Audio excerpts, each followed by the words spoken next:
আল্লাহ সুন্দর করে বললেন, কেননা আমি আল্লাহ বলছি শোনো, ওয়াকুদুহান নাস ওয়াল হিজারা, যে জাহান্নামের আগুন হবে মানুষ আর পাথর দিয়ে। কত সাংঘাতিক কথা! জাহান্নামের আগুনটা জ্বলবে মানুষ আর পাথর দিয়ে।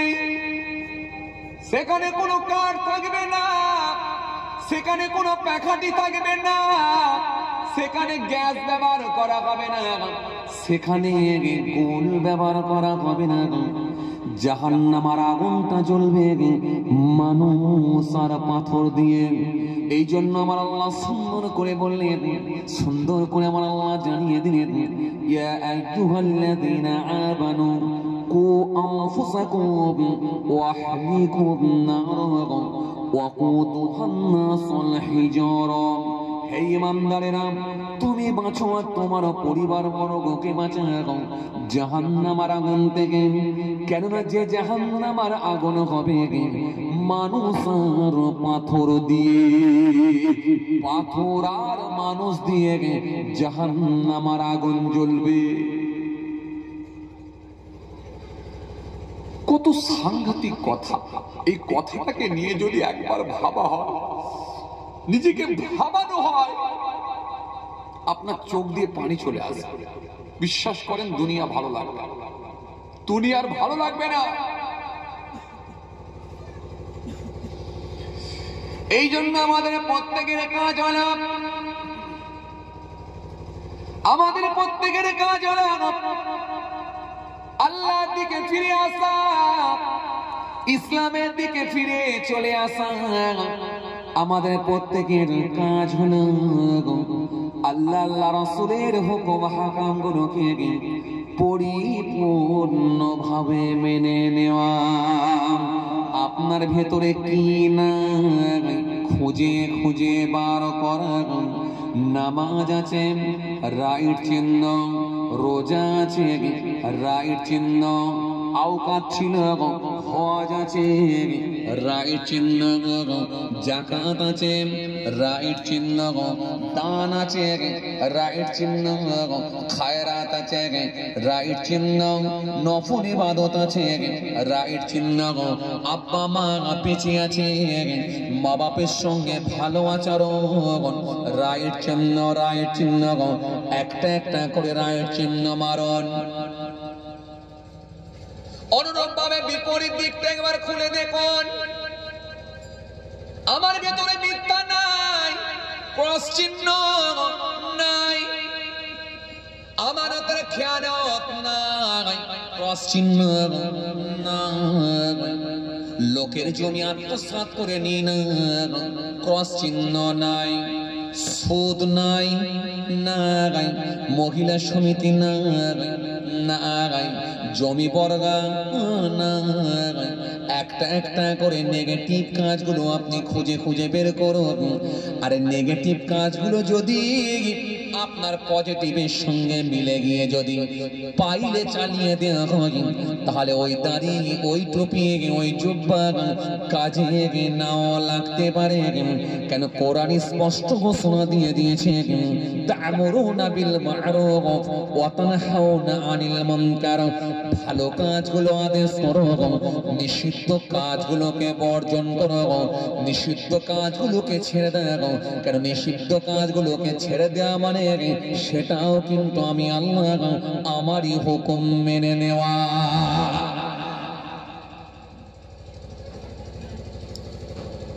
আমরা যদিও দাড়ি টুপি নামাজ রোজা করছি, কিন্তু কারোর ভেতরে গীবত ঢুকে আছে, কারোর ভেতরে সুদ ঢুকে আছে, কারোর ভেতরে ওয়াহমিকা ঢুকে আছে, কারোর ভেতরে পরচর্চা ঢুকে আছে, কারোর ভেতরে মিথ্যা ঢুকে আছে, কারোর ভেতরে মহিলা সমিতি ঢুকে আছে, কারোর ভেতরে খেয়ানত ঢুকে আছে, কারোর ভেতরে জমি বর্গা ঢুকে আছে, কারোর ভেতরে কি বলে জি পণ্য বিক্রি করতে গিয়ে সেখানেও দেখা যাচ্ছে জি এই খাদ্যে ভেজাল ঢুকিয়ে দিয়ে বিক্রি হচ্ছে।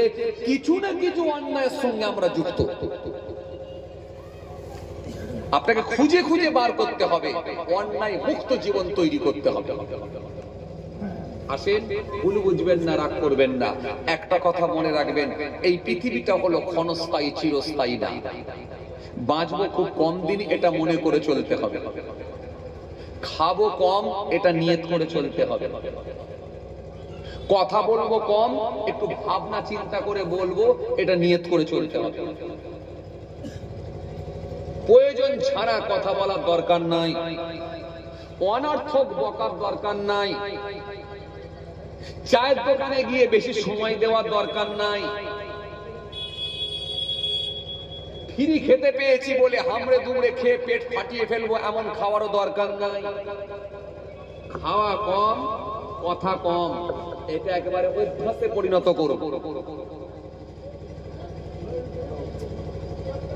সমীক্ষা বলছে যে লোকগুলো সব সময় বেশি বেশি করে খেত সেগুলি আগে মরেছে। আপনি কি ভাবছেন অল্প খেলে মরে যাবেন? না, রাসূল শিখিয়ে দিয়েছেন অল্প খাও, পেটের মধ্যে তিনটে ভাগ করো, এক ভাগ পানি, এক ভাগ খাবার, এক ভাগ খালি, এই তিনটে করুন। সরে যে গল্প করুন না ভাই, শুধু শুধু এখানে কেন গল্প করছেন? আমার তো অসুবিধা হচ্ছে। হয় বসেন, নাহলে সরে যান না, আমি তো ডাকিনি আপনাদের। আসেন, খেয়াল করেন বাবা, কি বলছিলাম ভাইরা আমার, লক্ষ্য করেন যে কথা বোঝাতে চাইছিলাম। তাহলে এই মেনে চলার সিস্টেম অনুযায়ী আপনাকে চলতে হবে। পাশাপাশি পরিবারটাকে ঠিক রাখতে হবে। আমি বাঁচবো আর আমার পরিবারকে ছেড়ে দিলে হবে না, তাকেও বাঁচাবার চেষ্টা করতে হবে। যে কোনো ভাবে আপনার ছেলে, আপনার মেয়ে, আপনার বিবি, তাদেরকেও আপনাকে দেখতে হবে, তাদেরও দায়িত্ব আপনাকেই নিতে হবে। কেন? আল্লাহ আপনাকেও ফ্যামিলির হেড বানিয়েছেন। সরকারি খাতায় যেমন আপনি নিজেকে হেড বলে পরিচয় দিয়েছিলেন, আপনি সেদিনে বলেছিলেন আমার বাড়িতে মোট 6 জন সদস্য, তার মধ্যে আমি হেড। যখন আপনাকে জিজ্ঞাসা করা হয়েছিল এই বাড়ির হেড কে, তখন বলেছিলেন আমি। ফিঙ্গার মারবে কে? বলেছিলেন আমি।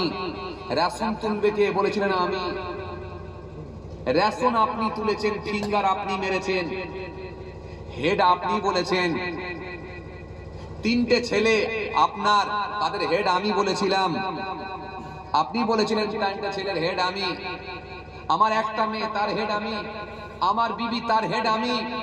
আর আমি তো আমি, মোট 6 জন সদস্য, তার ভেতরে হেড আমি। আল্লাহ রাব্বুল আলামিন আপনার ফ্যামিলির ভেতরে আপনাকে বানালেন হেড। তোমাকেই ধরবো আমি, কথা তোমার সঙ্গী হবে। কারণ আমি আল্লাহ কোরআনের মধ্যে জানিয়েছি তোমাকে বাঁচতে হবে, আর তোমার পরিবারকে বাঁচানোর দায়িত্বটাও তোমাকে নিতে হবে। 35 বছর বয়স হয়ে গেছে ছেলে, হুজুর নামাজ পড়ছে না।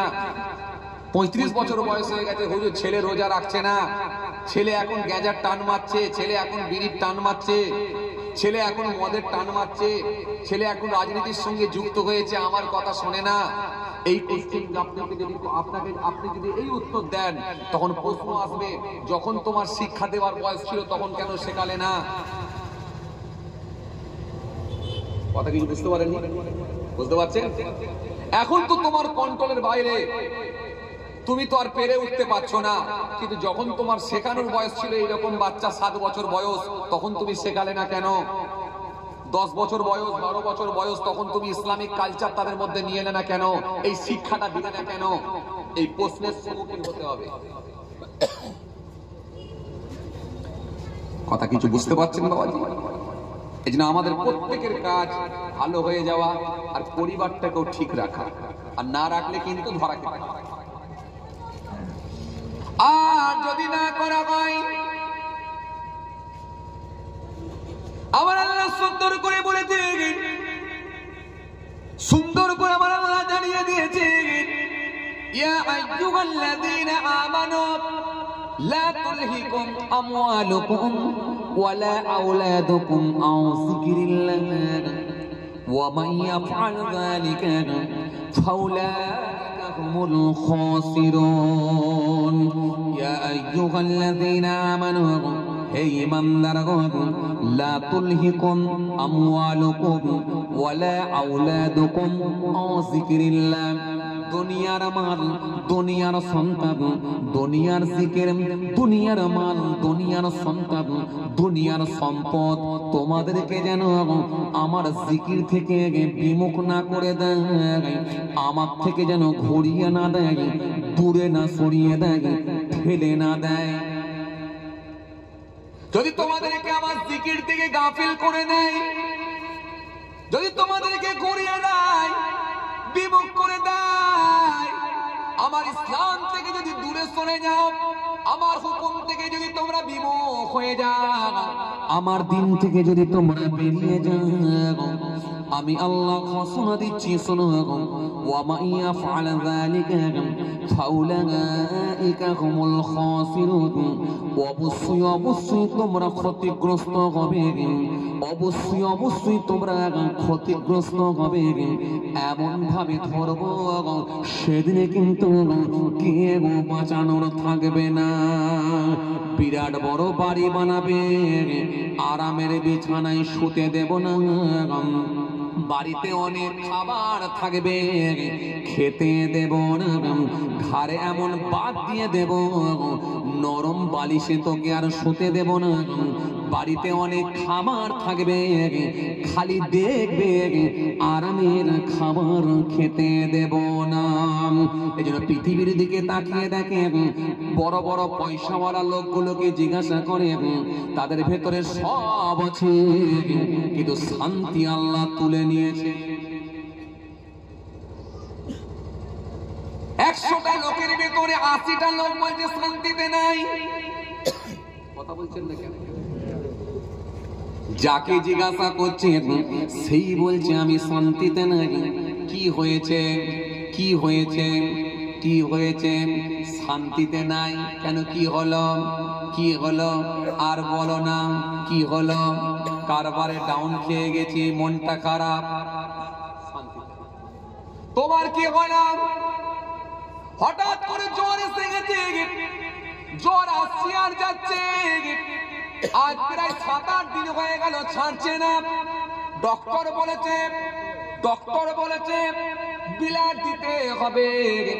ডক্টর দেখবে ম্যালেরিয়া না ভাইরাস, সেটা ডক্টর একটু চেক করে দেখবে। সুতরাং ভালো নয়, মনের দিক দিয়ে আমি চিন্তিত, টেনশন মুক্ত নয়। আর একজনকে জিজ্ঞাসা করছেন তুমি কেমন আছো? ভালো না। তোমার আবার কি হলো? এই যে সামনে বর্গেছিয়া এত বড় মার্কেট তোমার, সামনে বর্গেছিয়া মোড়েতে বিশাল বড় বাড়ি তোমার, সামনের ওখানে পুকুরটা তোমার, ভেরিটা তোমার, কলকাতা রাজারহাটে তোমার ফ্ল্যাট আছে, পয়সার তো কোনো অভাব নাই, 3খানা ইট ভাটা আছে। তোমার আবার কি মন খারাপ হলো? কি ব্যাপার বলো? তখন লোকটা বলছে জানো, মন খারাপ হবে না, 3টে আমার ছেলে, একটাই মাত্র মেয়ে, ফুলের মতো মানুষ করেছিলাম, মেয়েটাকে 2 হাত দিয়ে সুন্দর করে বড় করলাম, বিয়ে শাদী দিলাম, ভালো একটা জামাই খুঁজে বের করলাম, কিন্তু হঠাৎ করে কি হলো জানি না, আজকে জামাই আর জামাইয়ের মায়েতে মা বেটা দুজনে মিলে আমার মেয়েকে নির্যাতন করছে। মেয়ে ফোন করছে আর হাও হাও করে কাঁদছে। আমি বাপ কেমন করে সুখে থাকবো একবার বলো? সুখে নাই। আল্লাহ বলে সব থাকবে, সুখ তুলে নেব, সুখ তোমাদের ভেতরে রাখবো না। আর যে ব্যক্তি আমার হয়ে যাবে, আমি আল্লাহ কথা দিচ্ছি তার হব। ফাসকুরুনি আযকুরুকুম, বান্দা আমাকে স্মরণ করো, আমি আল্লাহ কথা দিলাম তোদেরকেও স্মরণ করব। ওয়াস্তাঈনু বিস-সাবরি ওয়াস-সালাত, বান্দা তোমরা ধৈর্যের মাধ্যমে, সবর ওয়াস-সালাত, নামাজের মাধ্যমে আমার দরবারে দোয়া করো। ধৈর্য, সবর, ওয়াস-সালাত, নামাজের মাধ্যমে আমার দরবারে দোয়া করো। আমি আল্লাহ কথা দিচ্ছি তোমাদের দরখাস্তকে কবুল করে নেব।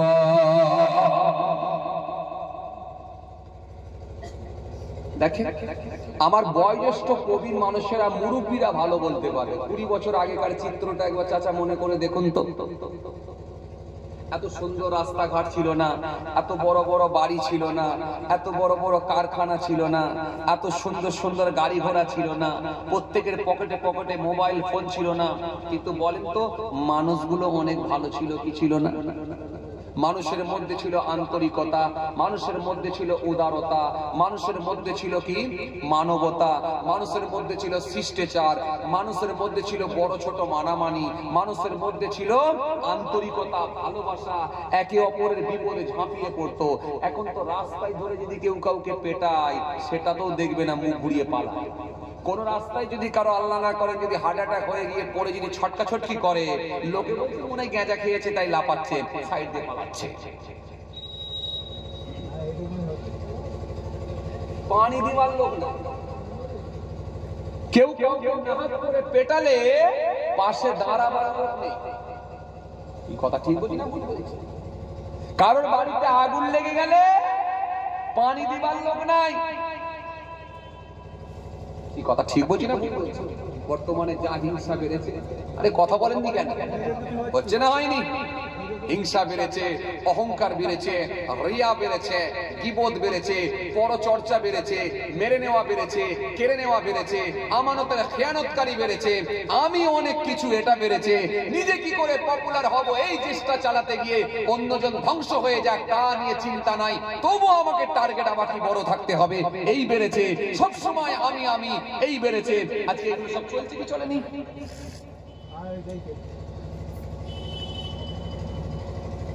সব মিলিয়ে পরিস্থিতি খুব একটা ভালো নয়। এগুলি তো কোরআন হাদিসের উল্টো। যেগুলো বললাম এগুলি তো কোরআন হাদিসের উল্টো। দাড়ি থাকলে, টুপি থাকলে, নামাজ থাকলে কি হবে? ধরা খেতেই হতে পারে। আল্লাহ কোশ্চেন করলে ধরা খেতে হতে পারে। খুব চাপ, খুব চাপ। আসলে এই সবের ভেতরে একটা জিনিস ঢুকে আছে, সেটা হলো দুনিয়া। এই সবের ভেতরে একটা জিনিস ঢুকে আছে, সেটা হলো দুনিয়া।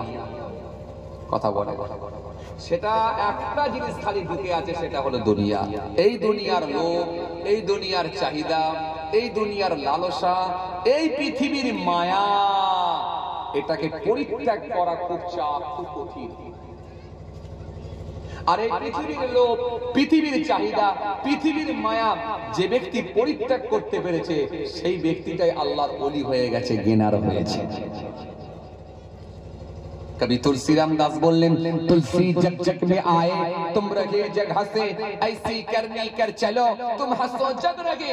बांग्ला कवि बोलें, যখন জন্ম তুমি নিয়েছিলে ভবে, তুমি মাত্র কেঁদেছিলে হেসেছিল সবে, এমন জীবন হবে করিতে গঠন, মরণে হাসিবে তুমি কাঁদিবে ভুবন। খাজা বাবার দরবারে গেছেন, এখানে এমন লোকও আছে। হয়তো বড় পীরের দরবারে গেছেন, এমন লোক এখানে নাই। ইরাকের জমিনে গেছেন, হয়তো এই লোক এখানে নাই। কিন্তু হিন্দুস্তানের অলিদের সর্দার খাজা বাবার দরবারে গেছেন, এই লোক আছে এখানে। আজকে যেহেতু খাজা বাবার স্মরণই জলসা, গিয়ে দেখে কি শীতকাল, কি বর্ষাকাল, কি গ্রীষ্মকাল, সব সময় দেখেন হাজার হাজার মানুষের আনা গোনা, আসা যাওয়া, হই হই চলছে। আল্লাহ কবুল করে নিয়েছেন, আল্লাহ কবুল করে নিয়েছেন। খাজা বাবার দরবারে যদি অত দূরে যদি নাও যেতে পারেন, আপনাদের পাশে ফুরফুরা শরীফ দাদা হুজুর পীর কেবলা রহমাতুল্লাহ আলাইহি হুজুর শুয়ে আছে। কি শীত, কি বর্ষা, কি গ্রীষ্ম, শুধু বাংলা না, ভারত না, ভারতের বাইরে থেকেও মানুষ চলে আসছে হুজুরের কাছে। দাদা হুজুর কেবলা শুয়ে আছে। এই মানুষগুলোই গেনার, এই মানুষগুলি সাকসেসফুল, এই মানুষগুলোই গেনার, এই মানুষগুলি সাকসেসফুল। এই ব্যক্তিগুলি আমার আল্লাহর সঙ্গে কানেকশন, সম্পর্ক, ট্রানজাকশন তৈরি করে ফেলেছে। এই মানুষগুলো মনে রাখেন, একটা কথা ভেবে রাখেন, ভেবে রাখেন, আল্লাহ যদি কাউকে বলে কোশ্চেন করব করব, 100% সে জড়িয়ে নেবে। আর যদি দয়া করে আল্লাহ মাফ করে দেন, তাহলে নিশ্চিত ভাবে আমার আল্লাহ সে দয়াতেই জান্নাতে যাওয়ার সুযোগ হবে। এছাড়া রাস্তা কিছু। এই যে আমি আপনাকে কয়েকটা প্রশ্ন করছিলাম, আপনি 55 বছর বয়স থেকে দাঁড়ি রাখলেন, আর 52 বছর বয়স থেকে নামাজ শুরু করলেন, 67 বছর আপনাকে 57 বছর বয়স থেকে রোজা শুরু করলেন, এটা 57 বছর। যদি বলা হয় তোর উপরে 12 বছর থেকে শুরু হয়েছিল, তোর কোথায় ছিলিস?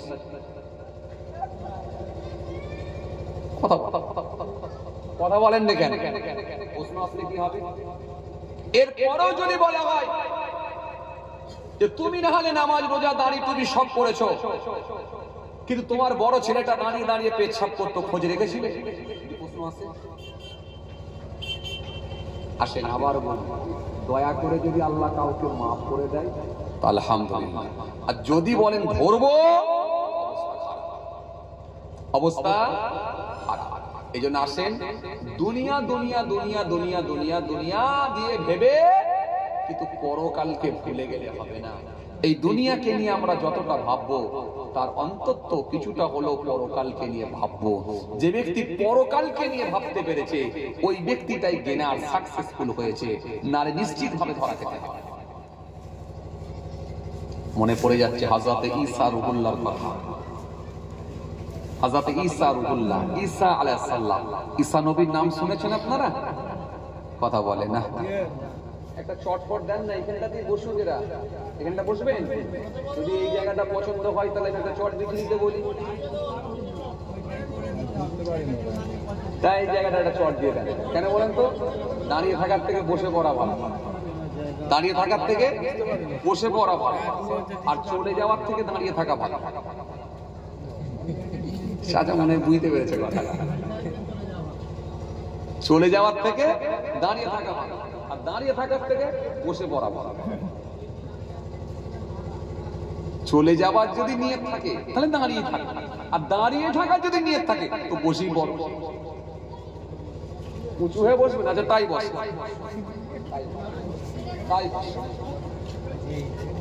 আসেন খেয়াল করেন বাবাজি কি বলছিলাম।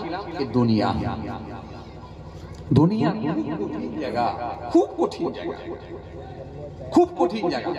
চার করা জায়গা কেউ কাউকে ছাড়বে না। এত কঠিন জায়গা, চার করা জায়গা কেউ কাউকে ছাড়বে না। হাসপাতালের বেডে পড়ে আছে 46টা সেলাই মারা, চাচা ভাই কই মারপিট, চাচা ভাই কই মারপিট, কোদাল নিয়ে আর লাঠি নিয়ে মারপিট, 46টা সেলাই চাচার মাথায়। কি আল কাটতে গিয়ে বেশি কাটা হয়ে গেছে, বাবু তুমি তো সরে বসো, বাবা লেগে থেকে যাবে। আল কাটতে গিয়ে আল কাটতে গিয়ে আল কাটতে গিয়ে বেশি কাটা হয়ে গেছে, চাচা ভাই কই মারপিট, 46টা সেলাই। বেহুশ হয়ে পড়ে আছে চাচা, অজ্ঞান হয়ে পড়ে আছে। চাচার যখন একবার হোশ ফিরে এলো, সেন্স ফিরে এলো, হোশটা একবার ফিরে আসতেই, জ্ঞানটা একবার ফিরে আসতেই, তখনই বলছে তার ছেলেকে, বলছে বেটা তো চাচতো ভাই জায়গাটা দখল করে লাই না। একবার জ্ঞান আসতেই বলছে জায়গা দখল করে না। তো তারপর বুঝতে পারছেন দুনিয়া কতটা, কতটা দুনিয়া বুঝতে পারছেন। দাড়ি টুপি জুব্বা থাকলে কি হবে? এই দুনিয়ার গন্ধ যদি ভেতর থেকে না কাটে, তাহলে পরেশগার খোদাবির হওয়া খুব চাপ। কি বলছেন আপনি?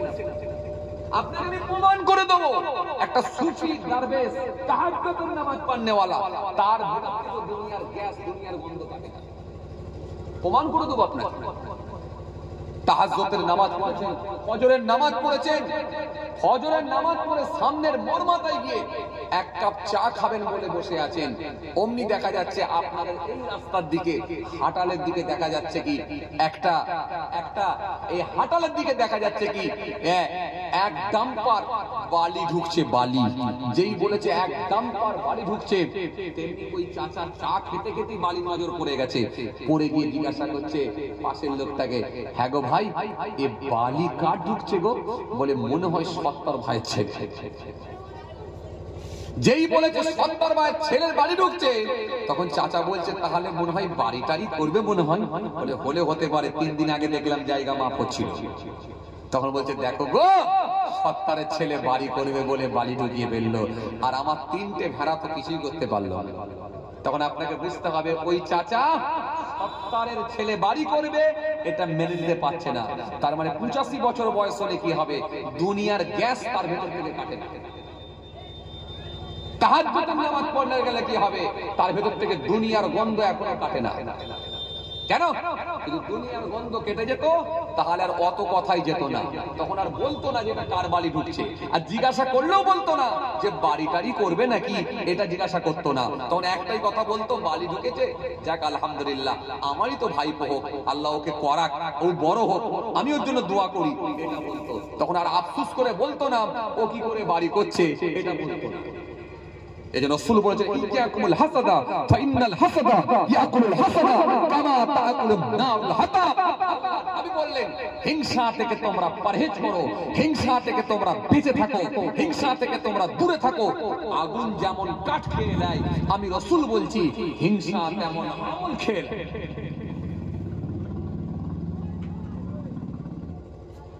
একটা বড় লোক বাড়ি করেছে, পাশের বাড়ির লোকের হিংসা হবে কি হবে না? কথা বলেননি কেন? একটা লোক একদিকে জমি কিনলে অন্য লোকের হিংসা হয় কি হয়নি? কারণ একটু দাওয়াত বেশি হলে অন্য বক্তা অন্য হুজুরের রাগ হয় কি হয়নি? ফেসবুক ইউটিউবের মাধ্যমে দেখছেন না, একে অপরকে দেখতে পারেনি? কঠিন ব্যাপার, এটার নাম দুনিয়া। দুনিয়া সামান্য পরিমাণ যদি হিংসা ভিতরে থাকে, সামান্য পরিমাণ যদি অহংকার থাকে, কাল কিয়ামতের ময়দানে আল্লাহ তাকে পিপিলিকার নাই জড়া করে দেবে। হাদিসে কুদসির মধ্যে এসেছে, আল্লাহ রাব্বুল আলামিন বলছেন, হাদিসে কুদসি, এটা আল্লাহর কথা, হাদিসে কুদসি, আল্লাহ রাব্বুল আলামিন বলছেন, অহংকার হলো আমার চাদর, ওই চাদরটাকে নিয়ে যদি কেউ টানাটানি করে, তার গর্দান কানে আল্লাহ ছিঁড়ে ফেলবে। উফ! শরীয়তের যে সিস্টেম, শরীয়তের যে আপনার কি বলে রুলস, সেই রুলস অনুযায়ী যদি চলা হতো, এই পৃথিবীতে আর কোনো অন্যায় থাকতো না। ভাইরা আমার, মনে পড়ে যাচ্ছে, যে কথা বলতে বলতে চলে আসছিলাম, হযরত ঈসা রুহুল্লাহর কথা একটু মনে পড়ে যাচ্ছিল।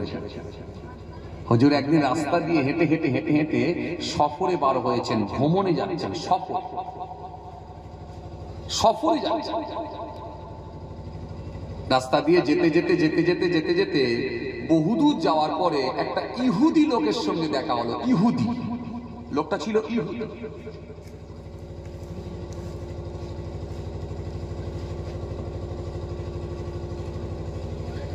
है तरानिया नौजवान जमा कर या मैं मुरब्बिया ने रहा बाबा रसूल के दी किताबेर मध्य पाওয়া যায় আল্লাহ নবী হযরত ঈসা রুহুল্লাহ হুজুর আমার রাস্তা দিয়ে হেঁটে হেঁটে চলে যাচ্ছেন। বেশ কিছু দূর চলে গেলেন, আরো কিছু দূর গেলেন, আরো কিছু দূর গেলেন, আরো কিছু দূর গেলেন। বহু দূর যাওয়ার পরে একজন ইহুদি মানুষের সঙ্গে দেখা হলো, ইহুদি লোকের সঙ্গে সাক্ষাৎ হলো। ইহুদি লোকটি বলল, হুজুর কোথায় যাবে? ইহুদি লোকটি বলল, হুজুর কোথায় বেরিয়েছে? হুজুর বললেন, বাবা আমি একটু সফরে বার হয়েছি, একটু ভ্রমণে যাচ্ছি, সফরে যাচ্ছি। এখন ইহুদি লোকটি বলছে, হুজুর আমি আপনার সঙ্গে যাব। হুজুর বলছেন, না বাবা, সফর তো খুব কষ্টের জায়গা গো, সফর খুব কষ্টের জায়গা, সফর আরামের জায়গা না, সফর খুব কষ্টের জায়গা, খুব কঠিন জায়গা, সফরে যাওয়ার দরকার নেই বাবা, তোমাকে যাওয়ার দরকার নেই। আর ইহুদি লোকটি নাছোড়, সে বারবার বলতে লেগেছে, হুজুর আপনি যাচ্ছেন কষ্টের জায়গায়, আর আমি যদি যেতে একটু চাই, আপনি আমাকে নিয়ে যেতে চাইছেন না কেন? আমি কেন যেতে পারবো না? আপনি যেতে পারবেন, আমি পারবো না? এখন বারবার বারবার বারবার হুজুরকে এই কথা বলায় হুজুর সম্মতি দিয়ে দিলেন। ইহুদিকে বললেন, বাবা চলো, চলো চলো আমার সঙ্গে চলো, দুজনে গল্প করতে করতে যাই, চলো। কিতাবের মধ্যে পাওয়া যায় ওই ইহুদি মানুষটি হুজুরের সঙ্গে রওনা হয়ে গেল। আল্লাহ নবী হযরত ঈসা রুহুল্লাহ তিনি হেঁটে হেঁটে যাচ্ছেন। ইহুদি মানুষটি হুজুরের সঙ্গে রওনা দিয়েছে। ইহুদিও চলে, হুজুরও যায়, ইহুদিও যায়, হুজুরও যায়। বহু চলে গেলেন। বহুদূর যাওয়ার পরে হযরত ঈসা রুহুল্লাহ বললেন, বাবা আমি বড় ভুকা, বড় ক্ষুধার্ত, চলো আমরা দুজনেই বড় ভুকা। সামনে একটা বৃক্ষ দেখা যাচ্ছে, গাছ দেখা যাচ্ছে, চলো এই গাছের নিচে গিয়ে একটু আমাদের খাবার গুলো খেয়ে নিয়ে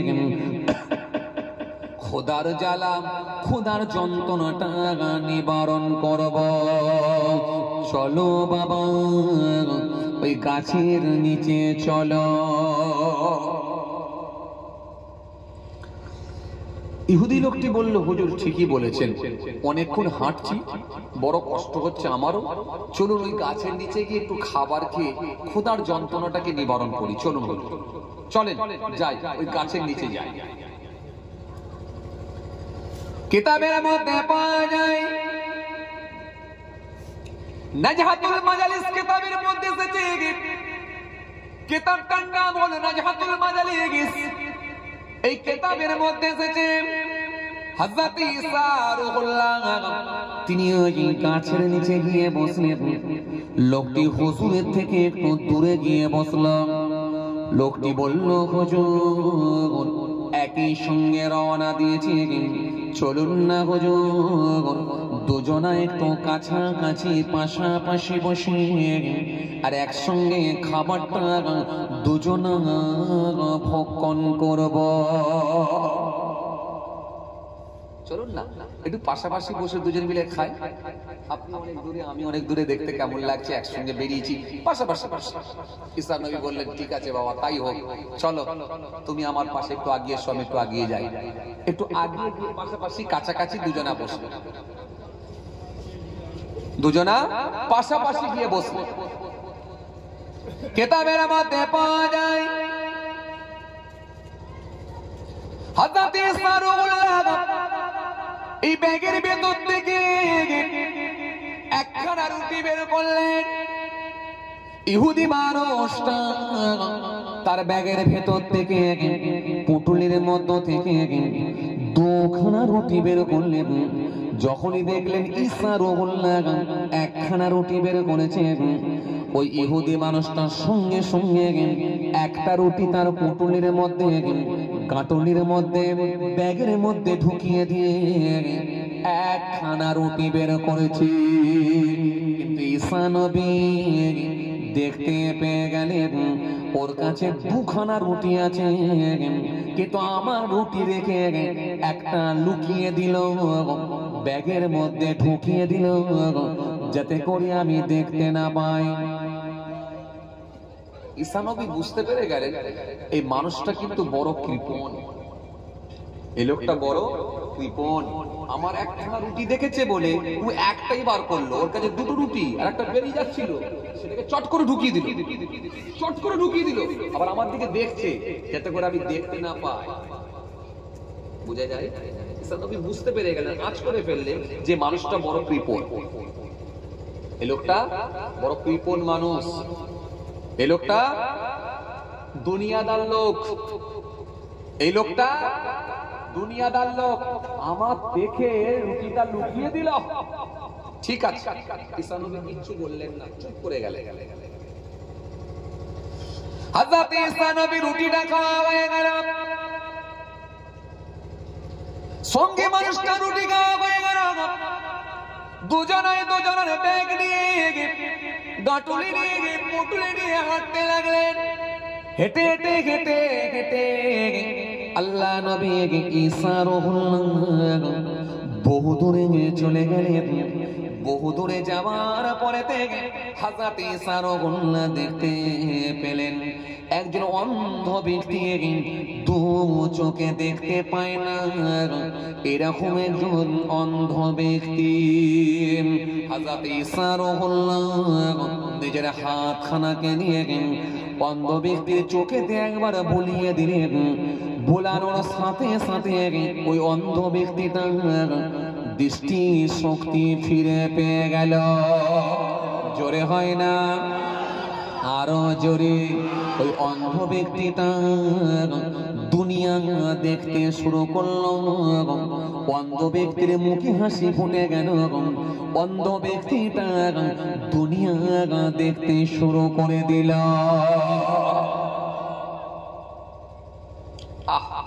অন্ধ ব্যক্তিটা দুনিয়া দেখতে শুরু করলো। অন্ধ লোককে জিজ্ঞাসা করে দেখবেন দেখিনি, বাবু তুমি কি নেবে, একটা কেটিএম গাড়ি নেবে নাকি না দুটো চোখ নেবে? ওই অন্ধ লোকটা বলবে যদি তোমার ক্ষমতা থাকে বাবা আমাকে দুটো চোখ ফিরিয়ে দাও, আমার কেটিএম গাড়ি লাগবে না। তাকে যদি আবার বলেন কেটিএম না, এবার তোমাকে 4 চাকা গাড়ি দেবো, বলো 4 চাকা গাড়ি নেবে না দুটো চোখ নেবে? ওই অন্ধ লোকটা তখন বলবে বাবু আমি দুনিয়াই দেখতে পাইনি, কি 4 চাকা নেব, যদি ক্ষমতা থাকে আমাকে দুটো চোখ দান করো, আমার 4 চাকা লাগবে। আর আমার আল্লাহ আমাদেরকে দুটো করে চোখ, নাক, কান, মস্তিষ্ক, হাত, পাওয়া সবকে আমার আল্লাহ সুন্দরভাবে দিয়ে সতেজ করে আমার আল্লাহ একবারে নিখুঁত করে আমাদেরকে বানালেন।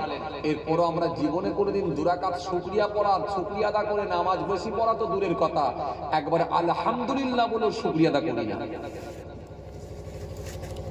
কথা বলছেন না কেন বাবাজি? একবার আমরা আলহামদুলিল্লাহ বলে শুকরিয়া আদা করলাম না, যে আল্লাহ আমাদেরকে কত সুন্দর করে বানালেন।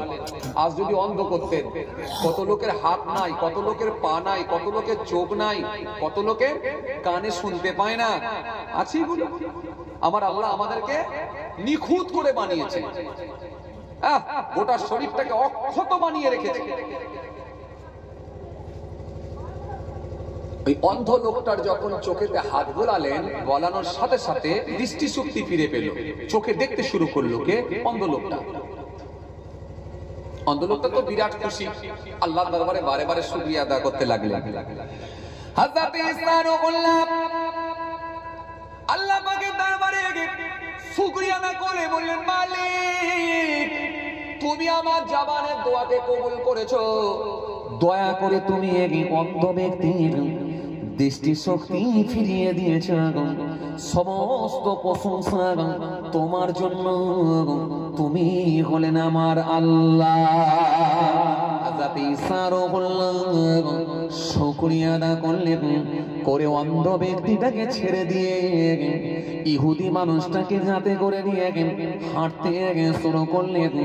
হাঁটতে হাঁটতে বহু দূর চলে গেলেন। যাওয়ার পরে বললেন, ও ইহুদি বলো তো দেখি, যে আল্লাহ পাক খুশি হয়ে গিয়ে একজন অন্ধ ব্যক্তির দৃষ্টি শক্তি ফিরিয়ে দিতে পারে, অন্ধ ব্যক্তির চোখকে আমার আল্লাহ দান করতে পারে। আচ্ছা বলো তো সে আল্লাহ পাকের শপথ করে বলো, রুটি আর একটা কথা মনে আছে আপনাদের? একটা করে দুজনে দুটো খেয়েছে, আর ব্যাগের মধ্যে যদি একটা লুকিয়ে রুটি রেখেছিল। কেন? উনি ভেবেছিল উনি তো আল্লাহর নবী, ক্ষুধা লাগতেও পারে নাও পারে, আর আমি দুনিয়াদার লোক, যদি রাস্তায় খিদে পেয়ে যাই তো খাবো কি? ভবিষ্যতের চিন্তা করে রুটিটা লুকিয়ে রেখেছে। আর ঈসা নবী বলছেন তুই আমাকে দেখালি না, দাঁড়া। এইবারে বলছে বলতো সে আল্লাহর শপথ করে, যে আল্লাহ অন্ধের দৃষ্টিশক্তি ফেরাতে পারে, সে আল্লাহর শপথ করে বলতো আর একটা রুটি আমার কোথায়? এই আর একটা তো রুটি কোথায়? বলতো রুটি কোথায়? লোকটি বলছে, হুজুর আর একটা রুটি তো আমার কাছে নেই। কে বলল রুটি আছে? মেরা পাস তো কি রুটি থি, আমার কাছে তো একটাই রুটি ছিল হুজুর, আর তো রুটি নেই। হযরত ঈসা রুহুল্লাহ বুঝতে পেরে গেলেন এই মানুষটা পাক্কা দুনিয়াদার লোক, এই মানুষটা সত্য বলছে না, এই মানুষটা বড় পাক্কা মিথ্যাবাদী লোক। হযরত ঈসা রুহুল্লাহ বুঝতে পেরে গেলেন। কোনো কথা না বলে ইহুদি মানুষটিকে বললেন, বাবা ঠিক আছে চলো আর একটু আগিয়ে চলো। হযরত ঈসা রুহুল্লাহ সঙ্গী ব্যক্তিটাকে সাথে করে নিয়ে আর একটু আগিয়ে গেলেন। আরো কিছু দূর গেলেন, আরো কিছু দূর গেলেন, আরো কিছু দূর গেলেন। বহুদূর যাওয়ার পরে হযরত ঈসা রুহুল্লাহ দেখতে পেলেন একজন কুষ্ঠবেদী মানুষ, যার গোটা শরীর কুষ্ঠবেদী মানুষ, কুষ্ঠ রোগে আক্রান্ত। এরকম একজন ব্যক্তিকে দেখতে পেলেন ঈসা রুহুল্লাহ। একটা কুষ্ঠবেদী মানুষকে দেখতে, সব গোটা গায়ে তার বড় বড় গোল গোল গোল গোল ফুটে গেছে, কুষ্ঠ ভর্তি হয়ে গেছে। একেবারে একটা কুষ্ঠ রোগীকে দেখতে পেলেন হযরত ঈসা রুহুল্লাহ। হযরত ঈসা রুহুল্লাহ থমকে দাঁড়িয়ে গেলেন। ঈসা নবীর হাতে ছিল একটা লাঠি, ওই লাঠিটা নিয়ে কুষ্ঠবেদী মানুষটার শরীরে একবার আস্তে করে বুলিয়ে দিলেন। বুলানোর সাথে সাথে গোটা শরীরকে আমার আল্লাহ ভালো করে দিয়ে নির্মূল করে দিয়ে সুন্দর শরীর অক্ষত অবস্থায় বানিয়ে দিলেন। গোটা শরীরটা তার নিখুঁত হয়ে গেল, আর কুষ্ঠ রোগী নাই, আর শরীরে কুষ্ঠ নাই। মানুষটিকে আমার আল্লাহ সুস্থ করে দিয়েছে। ঈসা সালাম আল্লাহর দরবারে শুকরিয়া আদা করলেন। কুষ্ঠবেদী মানুষটা আল্লাহর দরবারে শুকর আদা করলেন, আলহামদুলিল্লাহ, শুকরিয়া আদা করলেন। হযরত ঈসা রুহুল্লাহ ইহুদি মানুষটাকে সাথে করে দিয়ে একটু আগিয়ে গেলেন। আগিয়ে গিয়ে বললেন, হে ইহুদি শোন, আমার মালিক অন্ধ ব্যক্তির দৃষ্টি শক্তি ফিরিয়ে দেন, আমার মালিক কুষ্ঠবেদী মানুষকে সুস্থ করে দেন। সে আল্লাহর শপথ করে বলো, আর একটা রুটি কোথায়? লোকটি বলল, হুজুর আর রুটি আমার কাছে নাই, মেরা পাস এটি রেখেতে। হুজুর বললেন, বুঝতে পারলেন এই মানুষটার কাছে রুটি আছে, কেটের পরও সে এখনো অস্বীকার করছে, এখনো মিথ্যা বলছে। রুটি আছে কিন্তু বার করবে না। আসলে মানুষটা হলো পাক্কা দুনিয়াদার। দুনিয়াদার মানুষ যারা, এদেরকে যতই আপনি দেখান আখিরাত, কবর, হাসর, পুলসিরাত, মিজান, বাপ কোথায় পড়ে আছে, মা কোথায় পড়ে আছে, ভাই কোথায় পড়ে আছে, যতই দেখান এই দুনিয়াদার মানুষ হেদায়েত হবে না। এজন্য হেদায়েতের মালিককে আল্লাহ, আর আল্লাহ যাকে চাইবে সেই হেদায়েত হতে পারবে। সবার নসিবে হেদায়েত হবে না। সবার নসিবে যদি হেদায়েত থাকতো, তাহলে আবু জাহেল তো আমার নবীর কথাই হেদায়েত হয়ে যেত। সবার নসিবে যদি হেদায়েত থাকতো, তাহলে উতবা হেদায়েত হয়ে যেত, আবু লাহাব হেদায়েত হতো। হেদায়েত হতে পারে না, সবাই হেদায়েত হবে না। এজন্য আল্লাহ কোরআনের মধ্যে বললেন, সুন্দর করে জানিয়ে দিলেন, খতামাল্লাহু আলা কুলুবিহিম ওয়া আলা সামইহিম ওয়া আলা আবসারিহিম গিশাওয়া ওয়া লাহুম আযাবুন আযীম। আল্লাহ স্পষ্ট ঘোষণা দিয়ে বললেন, খতামাল্লাহু আলা কুলুবিহিম ওয়া আলা সামইহিম ওয়া আলা আবসারিহিম গিশাওয়া।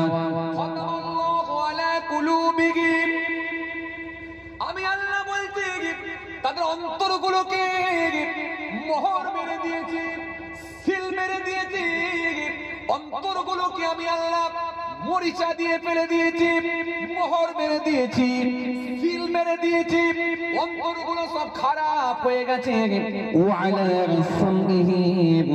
তাদের শ্রবণ যন্ত্রের উপর, কানের উপর আমি আল্লাহ স্পট ফেলে দিয়েছি। দুটো কান ওদের বুঝে গেছে, নামাজের কথা শুনবে, নামাজ পড়বে না, রোজার কথা শুনবে, রোজা রাখবে না, আনার হারাম হালালের বিধান শুনবে, কিন্তু একটা কথা ওরা মানবে না, কানেতে ওদের স্পট ফেলে দেয়া হয়েছে, মানবে না মানবে না মানবে না।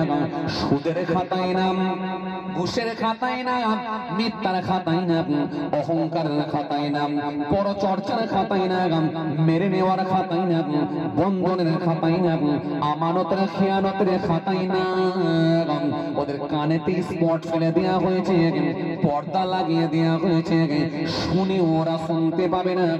ওয়ালা সামইহিম ওয়ালা আবসারিহিম গিশাওয়া, তাদের দর্শন যন্ত্রের উপর, চোখের উপর স্পট ফেলে দেয়া হয়েছে, চোখের উপর পর্দা লাগিয়ে দেয়া হয়েছে। 12 বছর ওয়াজ শুনবে, ওজুর ফরজ ওরা জানবে না। 14 বছর ওয়াজ শুনবে, গোসলের ফরজ জানবে না। 13 বছর ওয়াজ শুনবে, মুখে দাড়ি কিন্তু মওত পর্যন্ত ফুটবে না। 24 বছর ওয়াজ শুনবে, এক ওয়াক্ত নামাজ পড়বে না। ঈদ বকরিদ ছাড়া কোনোদিন মসজিদে যাবে না। যদিও জুম্মার দিনে শখ করে একবার মসজিদে যাই, তো 2 রাকাতের বেশি নামাজ পড়বে না। এমনকি খুতবাটা ওরা শুনবে না। যাবে আর আসবে, ওদের কাছে কোনো লাভ হবে না। আমি আল্লাহ বলছি, ওয়ালাহুম আযাবুন আযীম, তাদের জন্যই রয়েছে আমার কঠিন কঠিন আযাব। রাগ টাগ করছেন নাকি আপনারা? তবে আমি আপনাদেরকে বলিনি ভাই, বিশ্বাস করেন, হাটালে অনেক দিন পরে এলাম। সেই অনেক আগে এসেছিলাম, আমাদের সেই ফরিদ ভাই দাওয়াত করেছিল, অনেক দিন আগে এসেছিল। তারপরে কয়েকবার ফোন গেছে, সময় আর দিতে পারি। এই পাশে বরগেছিয়া সন্তোষপুর থেকে প্রোগ্রামের দাওয়াত, সময় আর দিতে পারি না, অনেকদিন পরে এলাম। আপনাদের ভাববেন না আমাদেরকে তওবা, আপনাদের সঙ্গে আমার কোনো রাগারাগি নেই। আমি বর্তমান সিচুয়েশনের দিকে লক্ষ্য করে, বর্তমান অবস্থার দিকে লক্ষ্য করে, এখন বর্তমান যা চলছে এই প্রেক্ষাপট নিয়ে কিছু তুলে ধরেছি।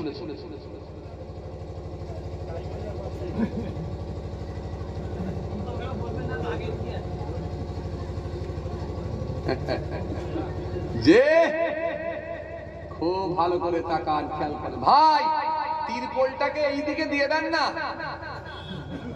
এসব ফার্স্ট ক্লাস পাওয়া লোক তো ফার্স্ট বেঞ্চিতে বসা লোক, শেষ বেঞ্চিতে যদি বসার জায়গা করে দেন, বসতে চায়, সব সময় ফার্স্ট বেঞ্চিতে বসে।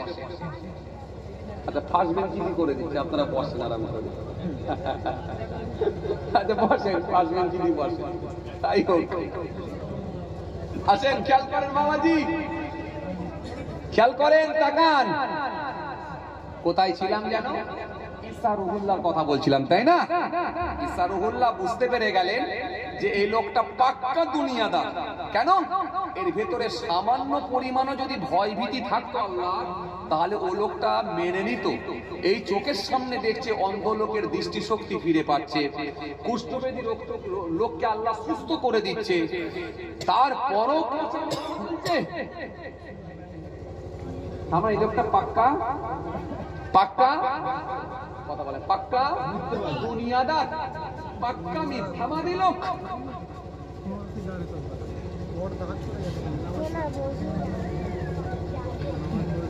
এই জন্য আমার আল্লাহ সুন্দর করে জানিয়েছে, মিথ্যা থেকে তোমরা বাঁচাও, মিথ্যা তোমরা বলো না। এই জন্য আমার রাসূলুল্লাহ জানিয়ে দিলেন, মিথ্যা তোমরা বলো না। قال آيات المنافق ثلاثة إذا حدث كذب وإذا وعد خلف وإذا اؤتمن خان। আল্লাহ নবী বললেন, মুনাফিকের আলামত হবে 3টা।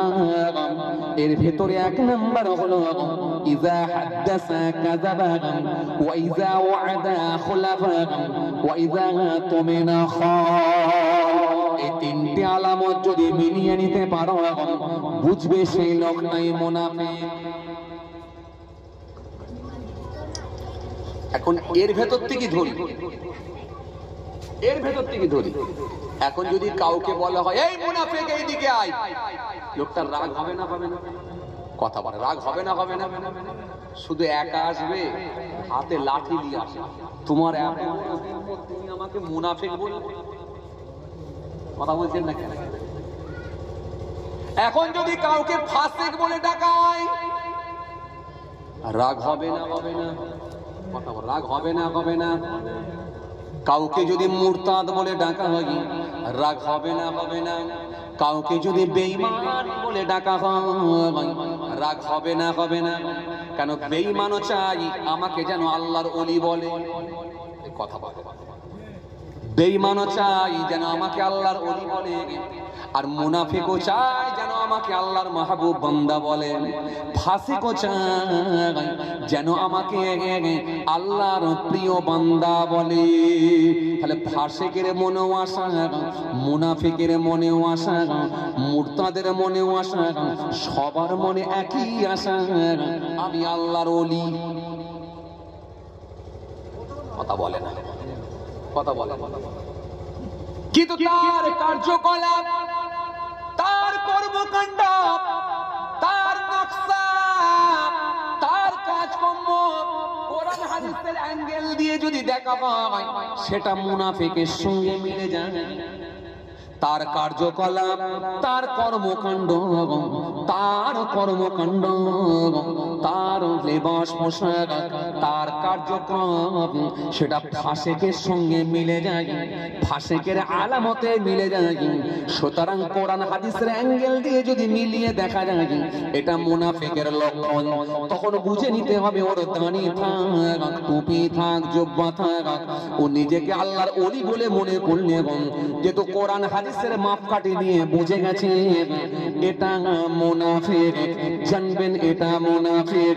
কোরআন হাদিসের মাপকাঠি দিয়ে যদি মিলিয়ে নেওয়া হয় এটা ফাসিক, জানবেন ওটা ফাসিক। কোরআন হাদিসের মাপকাঠি নিয়ে যদি মিলিয়ে দেওয়া হয় বুঝতে পারবেন এটা মুরতাদ, তার মানে জানবেন ও যত বড় দরবেশ হয়ে ঘুরুক না কেন, মুরতাদের আলামত যখন মিলে গেছে আসলে লোকটা হলো পাক্কা মুরতাদ।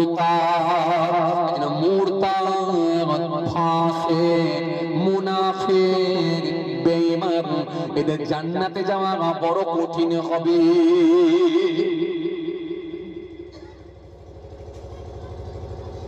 কষ্ট হচ্ছে আপনাদের? কথাবার্তা ঠিকঠাক বলছেন না কেন? রাগ রাগ হয়ে যাচ্ছে নাকি?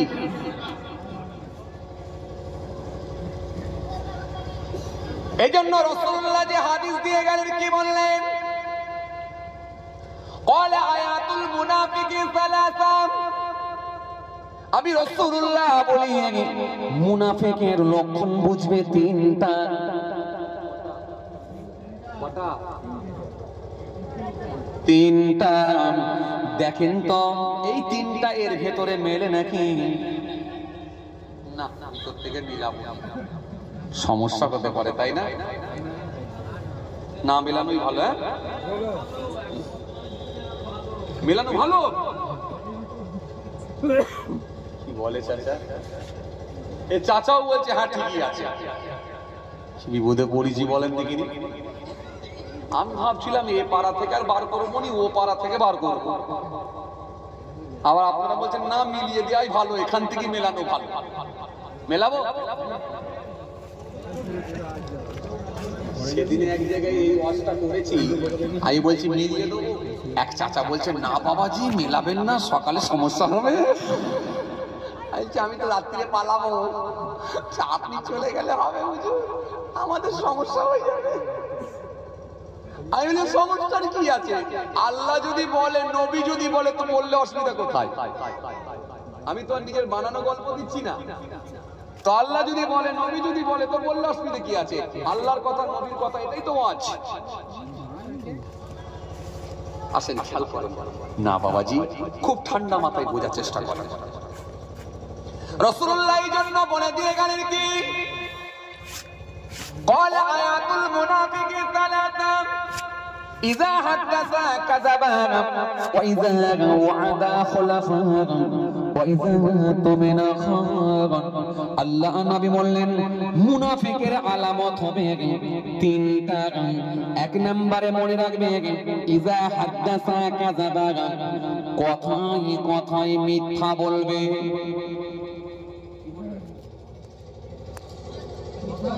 মিথ্যা বলবে, বাজারে গেলে মিথ্যা, বাসেতে গেলে মিথ্যা, ট্রেনেতে গেলে মিথ্যা, রাস্তায় মিথ্যা, কলেজে গেলে মিথ্যা, বন্ধুর সঙ্গে বন্ধুর মিথ্যা, মা বেটায় কথা হবে মা বেটায় সেখানেও হবে মিথ্যা, স্কুলে না গিয়ে চলে যাবে হাইরে মেলা, ঘুরে এসে বলছে স্কুল থেকে আসছি সেখানেও চালাচ্ছে মিথ্যা, টিউশন মাস্টারকেও বলছে মিথ্যা, বন্ধুর সঙ্গে কথা হচ্ছে সেখানেও মিথ্যা, বন্ধু কোথায় রে, আমি তো হাটাল বাজারে দাঁড়িয়ে আছি, সে বাড়িতে বসে আছে বলছে আমি তো ঢুকে গেছি।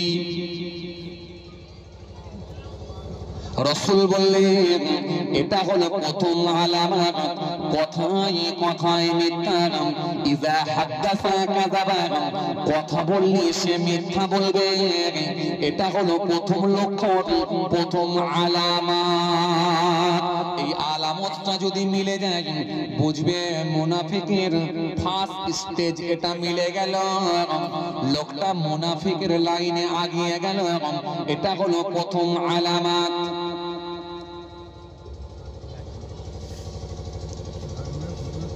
এই মিথ্যেবাদী লোক আজকের দিনে আছে না না? হায় হায় হায়, 3 দিন আগেকারের পটল বিক্রি করছে, বলছে চাচা এই তো বস্তা থেকে খুললুম, আমি পানির ঝাপটা মারছি। এই লোক আছে না না? ভালো বেগুন আর কানা বেগুন পাইল করে দিচ্ছে, দিয়ে বুড়ো লোক দেখলি কাস্টমার দেখলি ভেতরে ঢুকাচ্ছে, দিয়ে বলছে সব টাটকা মাল। এই লোক আছে না নাই? কথা বলে হাই রে হাই, সকালবেলা টাটকা মাছের রক্ত পচা মাছের গায়ে লাগিয়ে দিয়ে বেলা 12:30টায় বিক্রি করছে, বলছে দেখছো না এখনো পর্যন্ত ঝকঝক করছে, লাল টকটক করছে। এরকম কিছু দোকানদার আছে না নাই? এরকম কিছু বিক্রেতা আছে না নাই? আছে আছে আছে আছে আছে। আম সম্পর্কে আপনি বুঝেন না, টক আম বিক্রি করে দিচ্ছে, সেটা দিয়ে বলছে একবারে হিংসা করা, ঘরে লিগে একটা মুখে দিয়ে বাকি সব কটা ফেলে দিতে হচ্ছে, এমনকি লবণ দিয়েও খেতে পারেন না, সেখানেও কাঁচা মিথ্যা। পুরো মিথ্যায় দুনিয়া চলছে। 100টা লোকের ভেতরে যদি সমীক্ষা করে দেখা হয়, আমার তো মনে হয় 95টা লোক মিথ্যা বলে। 95টা লোক। ভীষণ চাপ, ভীষণ চাপ। এই জন্য আল্লাহ নবী সুন্দর করে বললেন, ক্বালা আয়াতুল মুনাফিকি সালাসা, এক নাম্বার হলো মুনাফিক সেই ব্যক্তি ইযা হাদাসা কাযাবা, মুনাফিকের 3টে লক্ষণ, তার ভেতরে 1 নম্বর হলো ইযা হাদাসা কাযাবা, কথা বললে মিথ্যা বলবে।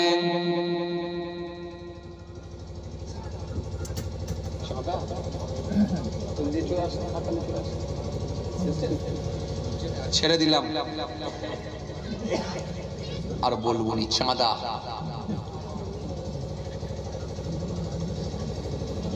তাহলে ওখানে কোথায় ছেড়ে দিলাম যেন?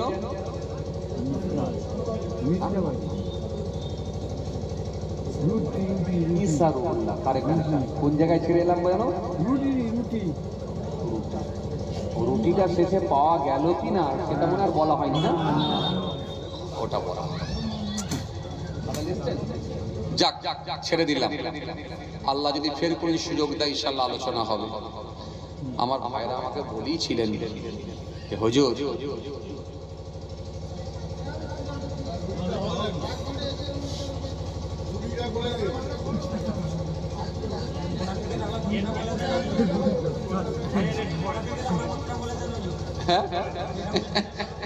কোনটা বলি বলেন, কেউ বলছে বলুন, বলছে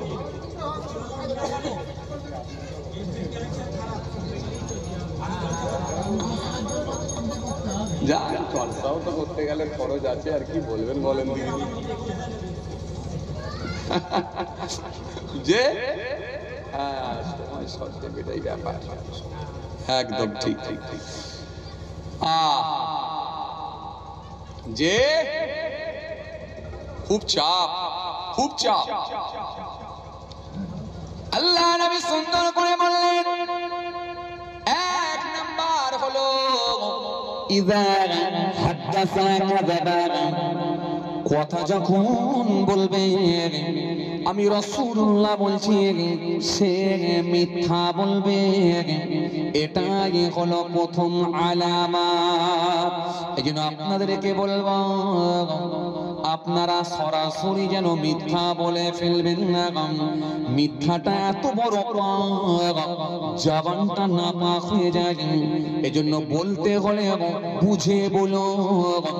সরাসরি সত্য বললে যদি ভয় পান, সেখানেও কিন্তু একটু বুঝে এক অ্যাঙ্গেল ঘুরিয়ে বলুন। এক অ্যাঙ্গেল ঘোরানো মানে বুঝতে পারছেন? একটা মাসলা আপনাদেরকে শিখিয়ে দিয়ে আপনার উপকারে আসবে। কেন বলেন তো? বর্তমান যা সিচুয়েশন, সব জায়গায় সত্য বললে মার খেতে হবে। ঠিক আছে, সব জায়গায় সত্য বললে মার খেতে হবে। আসেন তাহলে এক অ্যাঙ্গেল ঘোরাবে, একটা মাসলা শিখিয়ে দিই।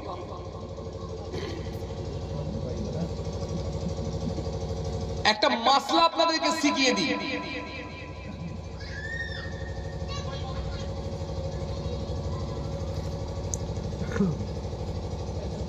জগৎ বিখ্যাত ইমামে আবু হানিফা রহমতুল্লাহ আলাইহির নাম শুনেছেন? যে মাসলাকের মানুষ আমরা, যে মাযহাবের অনুসারী আমরা, সারা পৃথিবীতে জিনার নাম, এশিয়া মহাদেশের গোটাটাই জিনার মাসলা চলে। এশিয়া মহাদেশের গোটাটাই জিনার মাসলা চলে। সারা পৃথিবীতে কম বেশি ইমামে আবু হানিফা রহমতুল্লাহ আলাইহির মাসলা চলে, কম বেশি কম বেশি। কিন্তু এশিয়াতে গোটাটাই জিনার মাসলা চলে। জগৎ বিখ্যাত ইমাম নোমান বিন সাবিত হযরত ইমামে আবু হানিফা রাহমাতুল্লাহ, সে তৎকালীন সময়, তৎকালীন পিরিয়ড, হযরত ইমামে আবু হানিফা রহমতুল্লাহ আলাইহি হুজুরকে একবার অ্যারেস্ট করার জন্য বাদশা পুলিশ পাঠালো। পুলিশ তৎকালীন পিরিয়ড। তো তৎকালীন সময়ে তো আর ইন্টারনেটের যুগ ছিল না, মোবাইল ফোনের ব্যবস্থা ছিল, আর ক্যামেরার ব্যবস্থাও ছিল না। স্টিল ছবি হতো না, স্টিল ছবি হতো না, ক্যামেরা ছিল না। তো হুজুরকে কোন একটা সময়ে হুজুরকে দেখানো হয়েছে যে এটাই হলো আবু হানিফা। এখন সেই আবু হানিফার মুখ চিহ্নিত করে বাদশার পাঠানো পুলিশ হুজুরকে অ্যারেস্ট করার জন্য এসে হুজুরের সামনে হুজুরের ফেসটা দেখে আর কনফার্ম হতে পারছে না যে আসলে ইনি আবু হানিফা নাকি না অন্য। অনেকদিন আগে দেখেছে, মনটা হচ্ছে যে হতে পারে ইনি, আবার ভাবছে যদি নাও হয়। এখন বাদশার পুলিশ সিওর হওয়ার জন্য ইমামে আবু হানিফা রহমতুল্লাহ আলাইহি হুজুরকে এসে বলছে, আচ্ছা আবু হানিফা কোথায় আছে একটু বলতে পারবেন? কাকে জিজ্ঞাসা করছে? ওনাকে জিজ্ঞেস করছে।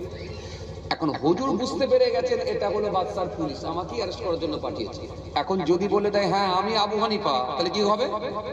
ধরে নিয়ে পালাবে। আর যদি বলে দিই যে না আমি আবু হানিফা নয়, তাহলে কি হবে? ধরে বলে কি হবে? মিথ্যা হবে। এখন ভীষণ সেনসিটিভ জায়গা, ভীষণ ডেঞ্জার জায়গায় পড়ে গেছে। জগৎ বিখ্যাত ইমাম তো, ওহ আল্লাহ কি হিকমা দিয়েছিলেন, তিনা কি জ্ঞান দিয়েছিলেন। সঙ্গে সঙ্গে মাসলাই খালি জায়েজ করবেন বলে আবু হানিফা রহমাতুল্লাহ আলাইহি ওই জায়গা থেকে 2-4 পা পিছিয়ে গিয়ে বলছেন, ছিল তো এখানেই কিন্তু এখন তো একটু সরে গেল। কথা বলে বুঝতে পারেন? বুঝতে পারছেন? ছিল তো এখানেই কিন্তু এখন তো একটু সরে গেছে, একটু সরে গেছে। আর পুলিশ ভাবছে তাহলে সরে গেছে মানে পালিয়ে গেছে। পুলিশ পালিয়ে হুজুর ঘর চলে গেল। কথা বুঝতে পারেননি? পুলিশ যেই পালিয়ে গেল, হুজুরের ঘর চলে গেল। মাসলাই যায় কেন? হুজুর বললেন ছিল তো এখানে কিন্তু এখন তো একটু সরে গেছে। সরে গেছে মানে কি? তোমার থেকে একটুখানি সরে গেছে।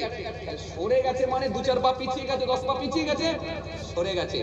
মাসলাই জায়েজ হয়ে গেল, হুজুরও বেঁচে গেল, পুলিশও পালিয়ে গেল। এটা খুব ডেঞ্জার জায়গা হলে যদি মনে হয় যে এখানে পুরোপুরি সত্য বললে ফেসে যাবেন, জালে জড়িয়ে যাবেন, এই বল বল শিগগিরই বল। কোন নেতা আপনাকে ধরলো, বল ওখানে কে কে ছিল, বল ওখানে কে কে ছিল। এখন বলে দিলেও বিপদ, না পড়লেও বিপদ। এর মশলাটা আপনাদের শিখিয়ে রাখলাম। মনে করুন রাতের বেলা 2টোর সময় আপনি গাড়ি নিয়ে যাচ্ছেন, আপনি একজন মারুতি ভ্যানের ড্রাইভিং করে, ড্রাইভারি করে, কেউ একজন ফোন করে আপনাকে ভাড়া করেছে, গেছে।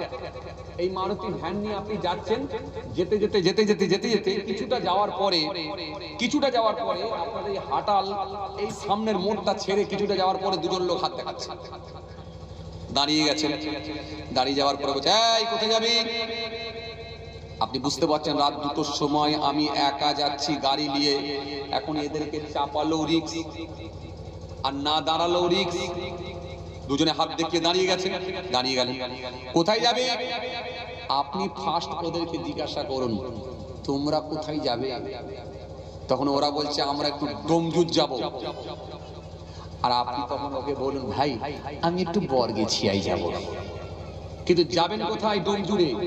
খুব ভালো করে শোনেন, আপনি যাবেন কোথায়? ডোমজুরে। কিন্তু ওকে বলছেন কোথায় যাব? বর্গেছিয়া। কথাটা কি মিথ্যা হলো?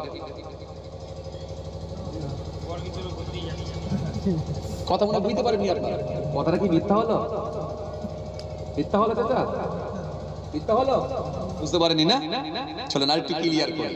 আপনি ডোমজুরে যাবেন, কিন্তু বর্গেছিয়ার উপর দিয়ে যাবেন না বাবা। তাহলে বর্গেছিয়া নামটা যদি বলেন তাহলে তো সত্য হয়ে গেল। কথা মনে বোঝে না।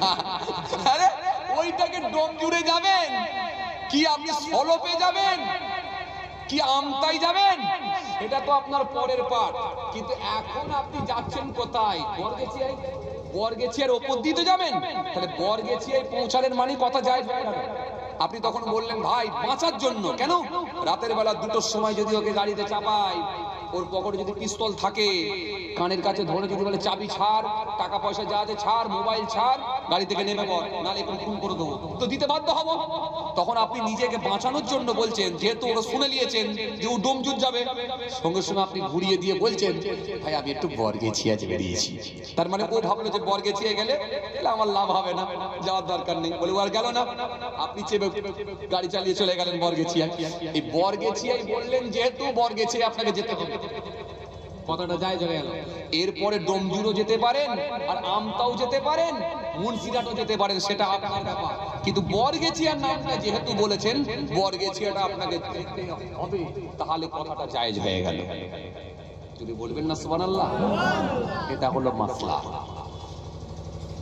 যদি মনে করেন যে ওই লোকটা এসেছে আমার কাছ থেকে টাকা ধার চাইতে এসেছে, কথা বলে টাকা ধার চাইতে এসেছে, ওই লোকটা 3 দিন ধরে বলছে টাকা ধার দিতে, আর আমি টাকা ধার দুগুনি ইচ্ছা করেছি, সরাসরি নাও বলতে পারছি, বলতে গেল বিপদ। আর কি করবেন? কোচি দেখ তো কে এসেছে, তখন বলছে আব্বা সেই লোকটা এসেছে যে টাকা ধার চাইছিল, সব বোনাস করছে। আপনি ভাত দাঁত খেলে লম্বা হয়ে শুয়ে পড়ে, লম্বা হয়ে শুয়ে পড়েন। যে শুয়ে পড়েছেন খালি ছেলেকে শিখিয়ে দেন যে বল আব্বা একটু শুয়ে আছে, শুয়ে আছে যে বলে দিল, ও লোক ভাবছে মানে তাহলে ঘুমিয়ে ফ্ল্যাট হয়ে গেছে। কথা মনে বুঝতে পারেন? কথা বুঝতে পারছেন? ও ভাবলো তাহলে ঘুমিয়ে পড়েছে, কিন্তু আপনি বলে পাঠাবেন কি যে বল আব্বা ঘুমিয়ে পড়েছে, মিথ্যা হয়ে যাবে, আপনি তো ঘুমোননি। কথা মনে বোঝে না। আপনি বলেন যে ছেলেকে বললেন খালি কিচ্ছু বলতে হবে না, বল আব্বা একটু শুয়ে আছে। ও যে বলে দিল যে আব্বা তো শুয়ে আছে, তারপর আপনি শুয়ে আছেন, সত্য হয়ে গেল। ও ভাবলো তাহলে ঘুমিয়ে অবস্থা খারাপ হয়ে গেছে, মনে হয় ফ্ল্যাট হয়ে গেছে, আপনি বেঁচে গেছেন। খুব প্রয়োজন হলে এক অ্যাঙ্গেল ঘোরাবেন, এটা মাসলা আপনাকে শিখিয়ে দিলাম। চলুন, সরাসরি মিথ্যা বললে মুনাফিকের আলামতের প্রথম আলামত মিলে যাবে। চলে কটা আলামত বলেছিলাম? বলা আয়াতুল মুনাফিকের সালাসা, 3টে আলামত। 1 নম্বরে কি বলেছিলাম? বলা ইযা হাদাসা কাযাবা, কথা বললে মিথ্যা বলবে। ওয়া ইযা ওয়াদা খুলাফা, আর ওয়াদা দিলে পূরণ করবে না। এটা হলো 2 নম্বর আলামত। চায়ের দোকানে ধার খাবে, পয়সা দেবে না, বাকি রাখবে। স্টেশনারি দোকানে ধার খাবে, মুদিখানা দোকানে ধার খাবে, 5000 টাকা ধার। খালি ওয়াদা দেবে মঙ্গলবারে দেব, মঙ্গলবার চলে এলে বৃহস্পতিবারে দেব, বৃহস্পতিবারে চলে এলে 9 তারিখে দেব, 9 তারিখ চলে এলে 17 তারিখে দেব। মাঝে মাঝে অজুহাত দেবে আমার ছেলে টাকা পাঠায় না, কখনো কখনো অজুহাত দেবে শ্বশুরটা মরে গেছে এজন্য আমি যেতে পারছি না। জ্যান্ত মানুষকে মরে যাওয়ার নাম দিয়েও চালাবে, তবুও টাকা দিতে দেরি করবে। কথা ঠিক কিনা? রাসূল বললেন ওয়াদা দিলে পূরণ করবে না, এটা হলো 2 নম্বর আলামত। কিছু কথা বুঝতে পারেন? বুঝতে পারছেন? আজকে যদি আপনার এখানে জলসা, আমি তো ওয়াদা দিয়ে ফেলেছি যাবো, ওয়াদা দিয়ে ফেলেছি তো, কথা বলেন, ওয়াদা দিয়ে ফেলেছি তো যাবো। এখন অন্য জায়গা থেকে যদি আমাকে ফোন করে বলতো হুজুর 3000 বেশি দিচ্ছি চলে আসেন, কথা মনে বোঝে না। আমি কি বুঝাতে পারছি না আপনাদেরকে? বুঝাতে পারছি? এখন অন্য জায়গা থেকে যদি ফোন করে বলে দেখো হুজুর 3000 বেশি দিচ্ছি চলে আসেন, এইদিকে গাড়ি দিয়ে এলেন, ওইটাই যদি চলে যায় তাহলে মুনাফিকের দ্বিতীয় আলামতটা মিলে গেল। আমি এখানে ওয়াদা দিয়ে ওয়াদা পূরণ করলাম না। হ্যাঁ, এটা সাপোজ ব্যতিক্রম, আপনি অসুস্থ হয়ে গেছেন, জ্বর, কাশি, পাতলা পায়খানা হচ্ছে ইত্যাদি হতে পারে। এই অসুস্থতার জন্য যদি হয় সেটা ব্যতিক্রম, আলাদা কথা। কিন্তু আপনি এখানে ওয়াদা দিয়ে 3000 টাকা লোক বেশি পাবেন বলে অন্য জায়গায় গাড়ি ঘোরাবেন, এরকম বক্তব্য আছে না নাই? এরকম হুজুর আছে না নাই? কথা বলছেন না কেন? এই হুজুর আছে না নাই? আছে। তাহলে এটা হলো মুনাফিকের দ্বিতীয় আলামতটা মিলে গেল।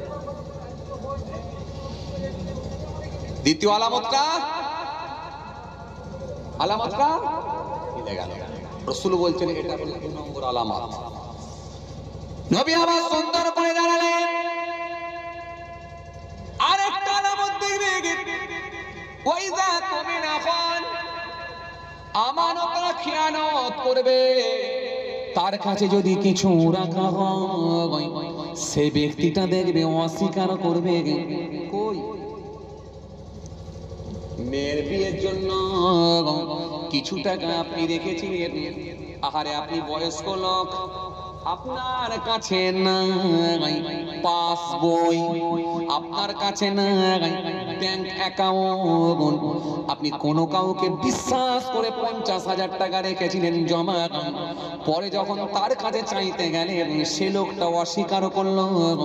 কবে দিয়েছ? কবে দিয়েছ? কিছু প্রমাণ আছে? এই প্রমাণপত্র কিছুই নাই, আপনি চুপি চুপি রেখেছিলেন।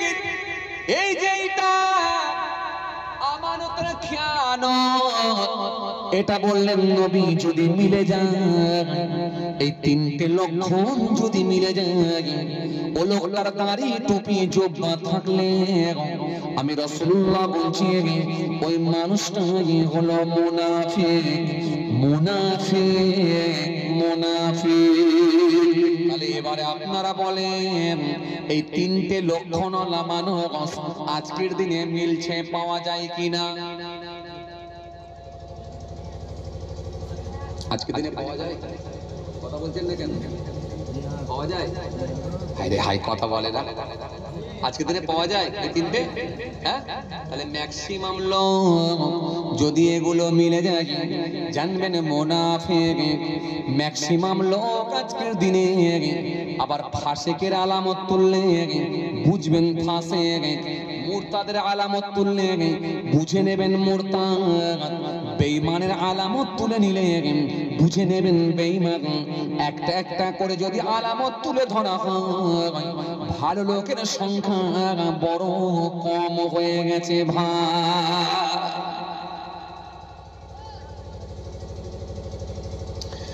এই জন্য রাসূল একটা হাদিস দিয়েছেন, মান তারাকাল কাযিবা ওয়া হুয়া বাতিল বুনিয়া লাহু কসরুন ফি রাবাদিল জান্নাহ ওয়া মান তারাকাল বিদআ হুয়া মুহিকুন বুনিয়া লাহু ফি ওয়াসাতিহা ওমান হাসানা খুলুকাহু বুনিয়া লাহু ফি আলাহা। আল্লাহ নবী সুন্দর করে বললেন, এক নাম্বার হলো মান তারাকাল কাযিবা ওয়া হুয়া বাতিল। আবার এই হাদিসটা যদি ব্যাখ্যা করে বোঝাতে যাই আবার সময় লেগে যাবে, আবার ওইদিকে সেই রুটি এখনো রয়ে গেছে, তাই না? সেও এখনো কমপ্লিট হয়নি। আবার এইদিকে আয়ো খাতা আর পেন খুলে বসে আছে, তাও কমপ্লিট হয়নি। মানে বুঝতে পারছেন এখনো কত কাজ। হ্যাঁ,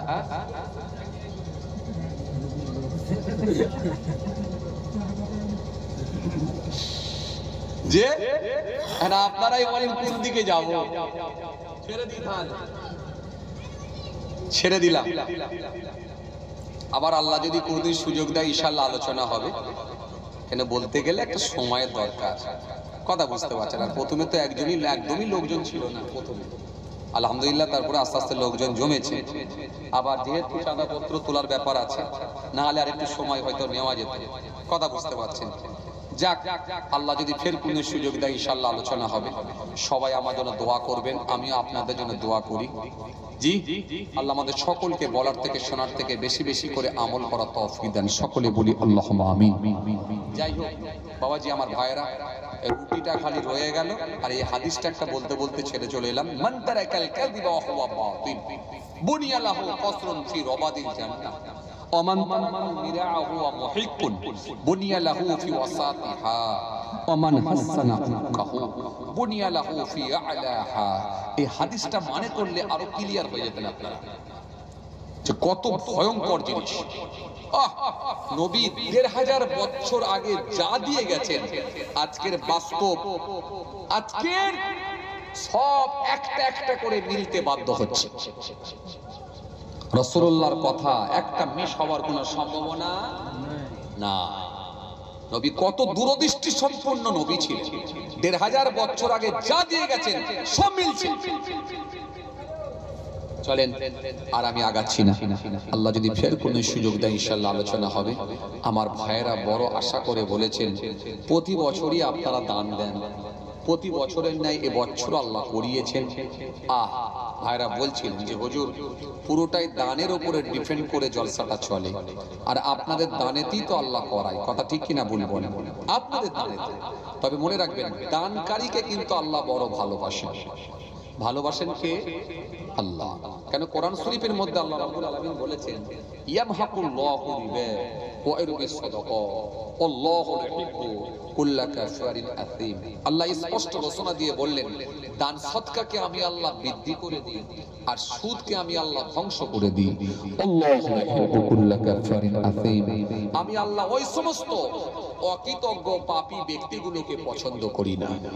কোরআন শরীফের মধ্যে আল্লাহ রাব্বুল আলামিন বললেন ওয়াহাল্লাল্লাহুল বাই'a ওয়া হাররামা রিবা।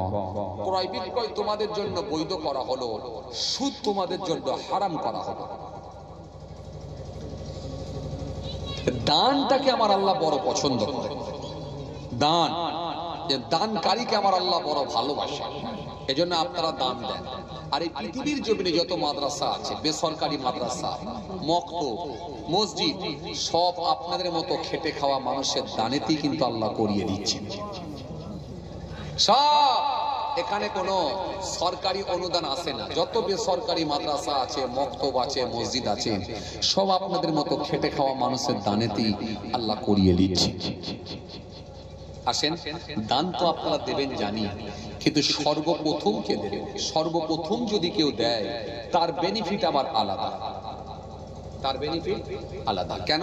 হযরতে আবু হুরায়রা রাদিয়াল্লাহু তাআলা আনহু থেকে বর্ণিত হাদিস, আল্লাহ নবী সুন্দর করে জানিয়েছেন, কাউকে যদি নেক কাজের দিকে আহ্বান করা হয়, কাউকে যদি নেক কাজের দিকে ডাক দেওয়া হয়, তার ডাকে সাড়াদানকারী যে পরিমাণ সওয়াব পাবে, যিনি ডেকে নেক রাস্তা দেখিয়ে দেবে, মহান আল্লাহ খুশি হয়ে গিয়ে তাকে ডবল সওয়াবের হকদার করবে।